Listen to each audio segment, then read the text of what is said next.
that's 1,825 days. That's 43,800 hours. And that's 60 months that you cheated on Melanie. And you want her to take all that shit you gave her and these times that I broke down to y'all and just act like that, she'll never get them days back. It's your girl Tink Marche, and I am back with another review on Love and Marriage Huntsville season 2 episode 12. All right, so the scene opens up with Marcel and Maurice. They are trying to build up on this land. His whole thing is he wants to be able to leave this land to his family as a legacy. And I think anybody in the black community should think of this as an inspirational moment, because a lot of times when people die in the black family, we gain debt more than we gain wealth or land. And I feel like that was an inspirational moment to see them actually trying to put forth an effort and leave something behind for their kids. So I thought that was dope. Mel meets with Destiny and she's talking to her. Well, Destiny is helping her find a house. And Destiny is also a realtor. I think we knew that from last season though. So Destiny and Mel is shopping for a house, and Destiny shows her this beautiful home. And Mel is super excited about it. She's ready for her, newfound life by herself. And last episode I said that Destiny, I thought she was doing great by not telling her exactly what it is that her and Martel was talking about, because this is a divorce and things can get messy, and you don't want your name to come up in any documents or you to be brought to court or you have to sign any paperwork on behalf of nobody. But she did it anyways. So she told Mel that Martel came and talked to her about the divorce, and Mel tells her that, yeah, Martel is trying to get full custody. And so that shocked Destiny, and I don't know why that would shock her, because of course he's not going to tell you his mischievous doings behind your back, because you're nobody. Tish and Kimmie sits down, and the first thing the first thing that Tish wants is a drink, and Kimmie is kind of reluctant. Kimmie is a career woman. She has a 9-to-5, and she's trying to do this show, I would assume part-time, so she don't have time to be drinking. But I understand Tish too, because when you are at home with a bunch of kids, you need to relax. And especially if you get me out the house, you're gonna have to accommodate me a little bit, so I get that. But they sit down, and Kimmie was basically like, I come home, I shower, I relax. I shower and I relax. And then Tish harps on the fact that she gets to come home and relax. And she was like, oh, it must be nice.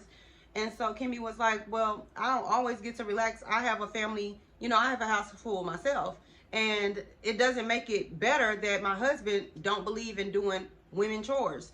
They kind of bonded with the fact that they're dating two brothers that are similar, and they feel like men are not to do certain duties in the house, which I think is fucking ridiculous, because if I have to cook and clean, you're gonna have to cook and clean. If I'm working a 9-to-5 and I have to do these things in the household to make sure the maintenance of the house is upkept, then I feel like you should do the same thing. It's not beneath you. That's all I'm saying.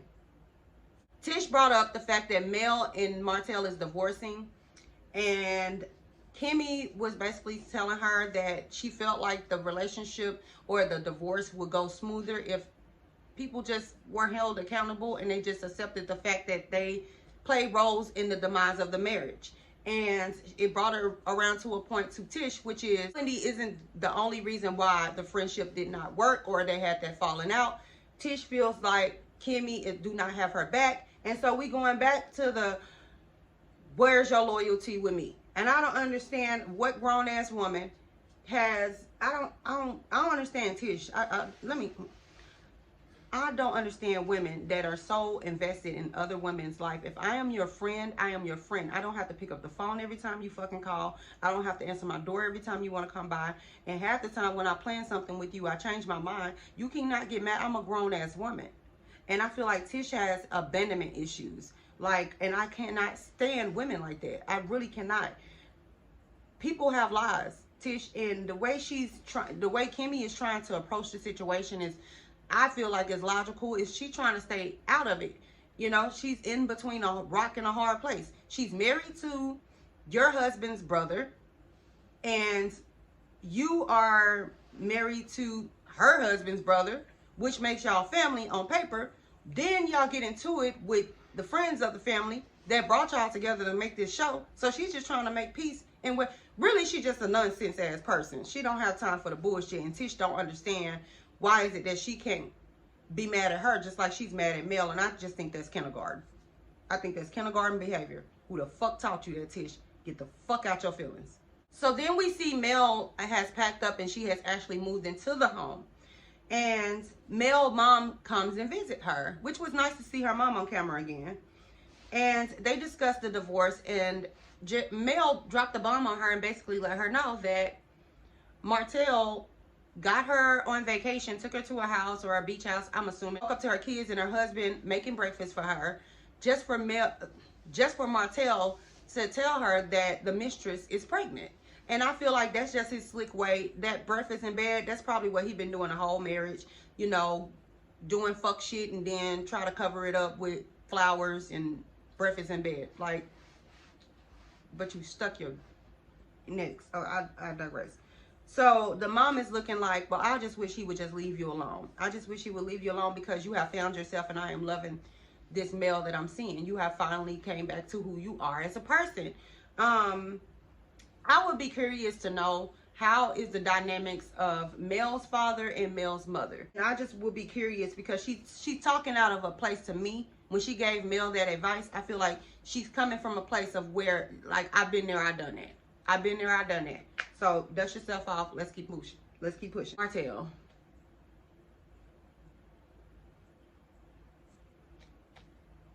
I don't even got the energy to keep talking about Martel ass. I swear to God, he getting on my damn nerves. Martel is working on a project, and he sits down with his broker friend Chris.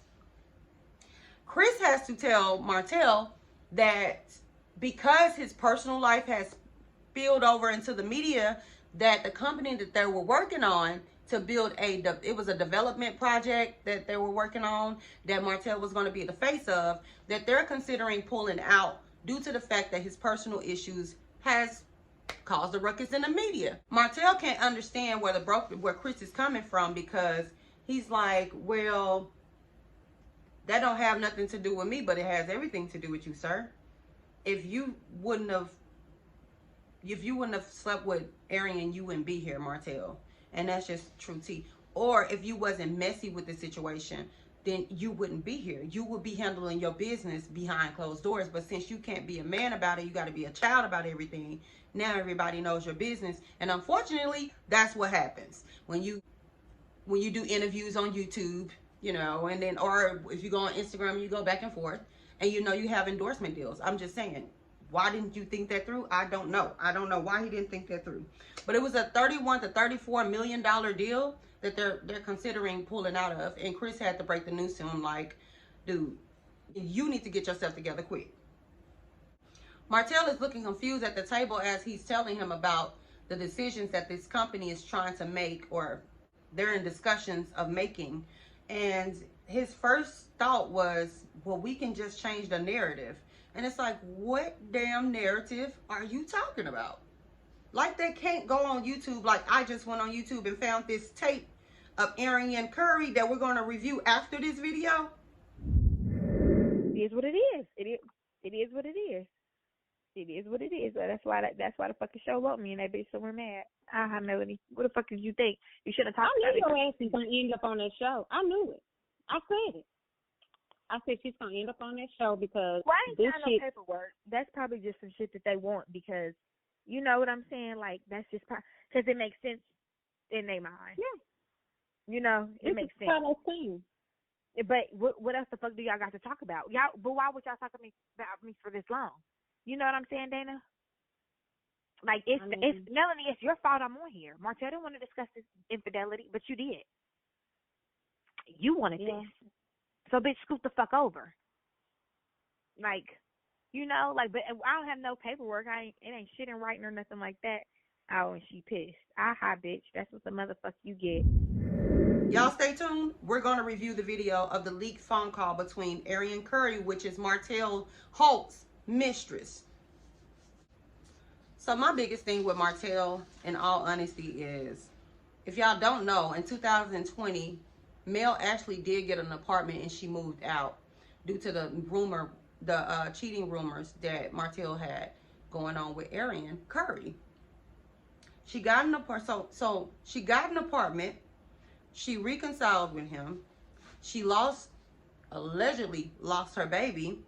Got pregnant again, just to find out that you have a baby with your mistress, and you want all that to go away, Martel. You had a 5-year affair with this woman. Let me break that down. That's 1,825 days, 43,800 hours, and that's 60 months that you cheated on Melanie. And you want her to take all that shit you gave her and these times that I broke down to y'all and just act like that she'll never get them days back. Fuck you. Fuck you. Okay? He gets on my motherfucking nerves. All right. So Tish and Marcel sit down, and you can tell that Marcel is just so over Tish. He's so over her. It's no love. It's not like he look at her with the puppy dog eyes anymore. He's just so tired of her. He's so tired of her. But anyways, Tish is explaining her conversation with Kimmie. She's upset at the fact that Kimmie don't have her back. She's upset that Kimmie don't have her back. I don't know what more she wants for Kimmie, but Marcel just put it to her like this. You can change your expectations of people. You really can. And I feel like a lot of us put people that we love, our friends, our family, we give them like a high expectation, and when they don't meet that expectation, we get upset. But really, we're not upset with them. We're upset with ourselves. So Tish, you upset with your damn self. You're upset with yourself.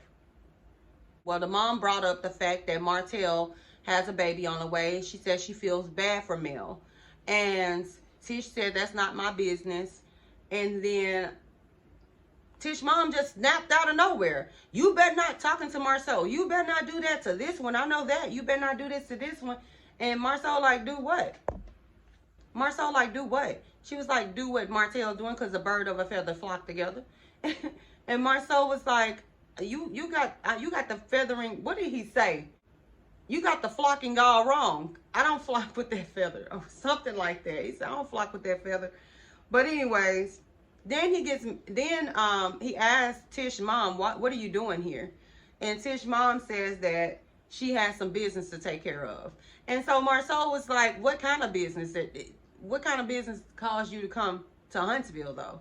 And so she said, I just met a new man. And Marcel looked at her hand and was like, but you're still married. And so she was like, and I've been separated for 5 years. I just got to get a divorce. So then Marcel was basically like, you can't talk about what the hell Mel and Martel got going on because you still married and you dating another. I was like, Kimmie and Maurice visit the office that he's getting built. And Kimmie expressed her concerns about Maurice going over budget for this office. And Maurice is the type of guy where he knows there is a budget, but as soon as he sees something, he has to get it. And I can't be mad at him. He went to school for a long time. He earned that. But I understand Kimmie too. Like, hey, let's not get ridiculous. We're not trying to be like some of these reality TV stars. We're not trying to build up our wealth just to blow it on some damn letters and some 3D wallpaper. Like, no, we're not doing that. Then Maurice brings up the fact that she never really talked to him about, or she never expressed or told him if she would like to go through with the land deal that Marcel has going on, because he feel like Kimmie didn't give him any clarification as to if she wants to move on with the plan to build on this land that Marcel has. And Kimmie said, I think I made myself very clear. I don't want to be there. I don't like being around a lot of people 24/7. I can't stand it. People are stupid. People do stupid shit, and I don't need you coming over my house doing dumbass shit. Like, just leave me be. If you need some sugar, I got you every now and then. And don't just pop up at my damn house. Period. That's just how I feel. Maurice feel like he has to have his way. At the end of the day, it's one way or another, Maurice is going to have his way. And I think Kimmie knows that about him, and that's why she stand her ground like she do with him. Another thing I want to point out is I don't think Marcel really thought that Tish mom, Wanda, would be a fan favorite like she is. And I think that's why he look at her like he does at times when she say certain stuff. Because he's like, why would you say that? But he don't realize that us fans, we love that. Because she's asking the questions that we want to know. All right. Martel shows up to Mel's house. And Mel was like, well, yeah, I gave him my address because we still have kids together. We have obligations and responsibilities that we share with one another. And it was only right to tell him where I stay. But she said, I didn't give him my address for him to pop up when he got ready. And I'm just looking at this dude like,